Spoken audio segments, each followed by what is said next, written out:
Good morning at class, how are you? कैसे हो आप लोग? चैप्टर 5 में मैंने पेट्रोल के बारे में पूरा आपको रीड करा दिया था। अब नेचुरल गैस के बारे में पढ़ते हैं। ओरिजिन कहाँ से होता है? जैसे पेट्रोल का ओरिजिन होता है, सेम वही प्रोसेस है इसमें भी।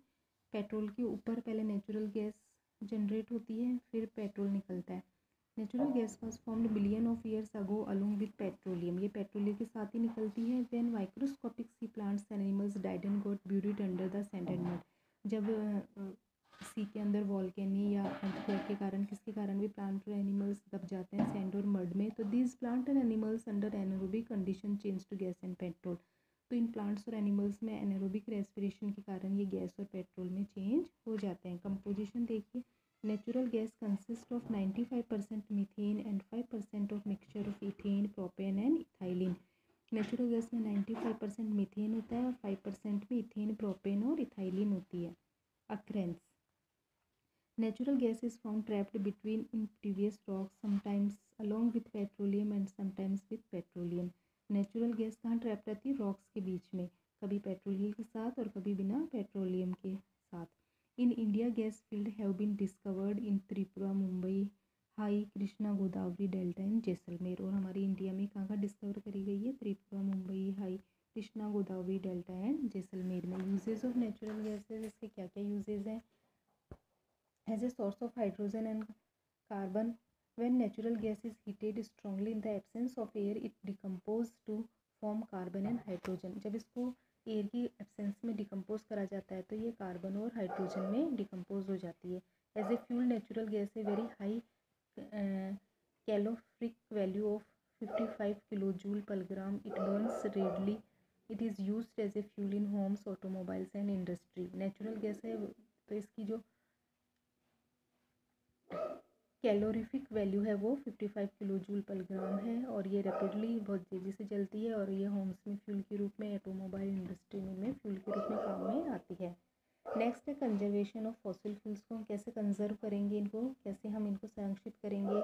You have already aware of the fact that it's takes million of years of fossil fuels to be made. ये हमने देख ही लिया कि जो फॉसिल फ्यूल्स को बनने में मिलियन ऑफ ईयर्स लगते हैं बनने में, तो हमें अवेयर होना पड़ेगा कि हम इनको कैसे बचाएं। They are called non renewable resources. ये non renewable resources because they are formed with extremely slow rate in the earth crust, क्योंकि बहुत स्लो रेट से बनते हैं अर्थ क्रस्ट में। With their extensive use this stock of fossil fuel is getting depleted. तो ये इतने slow rate से बनते हैं कि ये एक दिन ख़त्म हो जाएंगे। The rate of which they are being used they would soon get depleted. Burning of this fuels causes air pollution, और इसके कारण एयर पोल्यूशन भी होता है। It also resulting in global warming, जिसके कारण ग्लोबल वार्मिंग हो रहा है। Which is result of increased level of carbon dioxide in the atmosphere, जिससे कार्बन डाइऑक्साइड का लेवल बढ़ रहा है एटमोसफियर में। Smoke given out of the vehicles and factory result in breathing problem and smoke in winters. और जो इनसे factory से और व्हीकल्स से जो स्मोक निकलता है जिससे ब्रीथिंग प्रॉब्लम, और विंटर्स में स्मोक की problem. The oxides of sulfur and nitrogen present in polluted air mix with water vapor to form clouds and fall down to acid rain। और जो इसके ऑक्साइड्स होते हैं जिनमें सल्फर और नाइट्रोजन प्रेजेंट रहता है, जब ये एयर को पोल्यूटेड करते हैं और वाटर वेपर के साथ मिक्स होते हैं और क्लाउड्स के साथ जब ये एसिड रेन के रूप में आते हैं, तो ये बिल्डिंग्स को, प्लांट्स को और सॉइल को डैमेज कर देते हैं। Effort should be made to find out renewable sources of energy like energy from wind. तो हमें एफर्ट लगाना पड़ेगा कि हम इन्हें नॉन रिन्यूएबल रिसोर्स की जगह हम रिन्यूएबल सोर्स ऑफ एनर्जी को काम लाएँ, जैसे विंड, सन,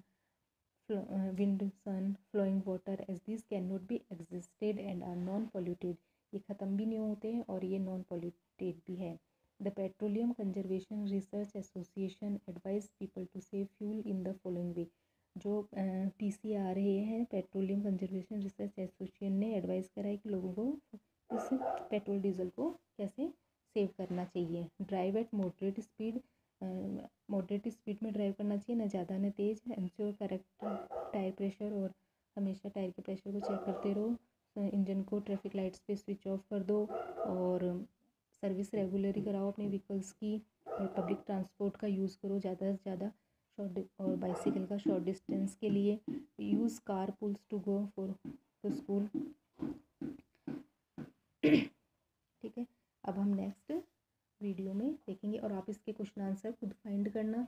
जो जो आपको आ रहे हैं वो आप टिक करके मेरे को सेंड करना। Okay, thank